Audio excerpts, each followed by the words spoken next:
இந்த மலையில் என் குரு தனது பாதங்களை பதித்திருக்கிறார். தன் உடலையும் நீர்ப்பதற்கு இம்மலையையே தேர்வு செய்தார். அதனால் எனக்கும் இங்குள்ள பிறருக்கும் இது வெறும் மலையல்ல, ஆலயம். அதே அந்த 7வது மலை. 7வது மலை சிவன் இருக்கார்.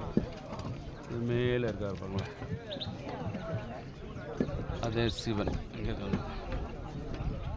இப்போ 6வது மலையிலேருந்து 7வது மலையை பார்த்துக்கிட்டு இருக்கோம். இப்போ இது வந்து 6வது மலை. வெள்ளியங்கிரி மலையில் உள்ள 6வது மலை தான்.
இப்போ இங்கே நிறைய பேர் வந்துக்கிட்டு இருக்காங்க பாருங்களேன். இவங்க வந்து சாமி கும்பிட்டுட்டு அங்கேருந்து வந்துக்கிட்டு இருக்காங்க. நான் வந்து 6வது மலையில இறங்கிக்கிட்டு இருக்கேன். இப்போ சுனையில போய் குளிக்க போகிறேன்.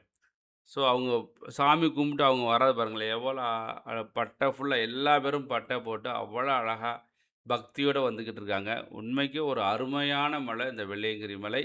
நம்ம பாதம் பட்டாலே நம்ம புனிதமாயிரும். அந்த மாதிரி ஒரு மலை தான் இது. இப்போ நடந்து போகிறோம்ல, இது 6வது மலை. கீழ் நோக்கி இறங்கக்கூடியது.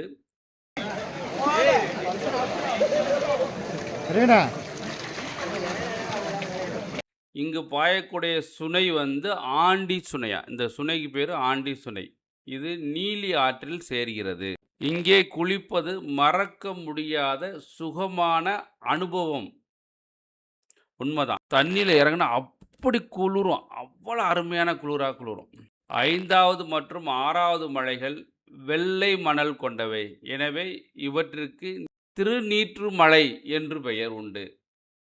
வெள்ளியங்கிரி மலையில் 6வது மலைக்கு வந்திருக்கோம்.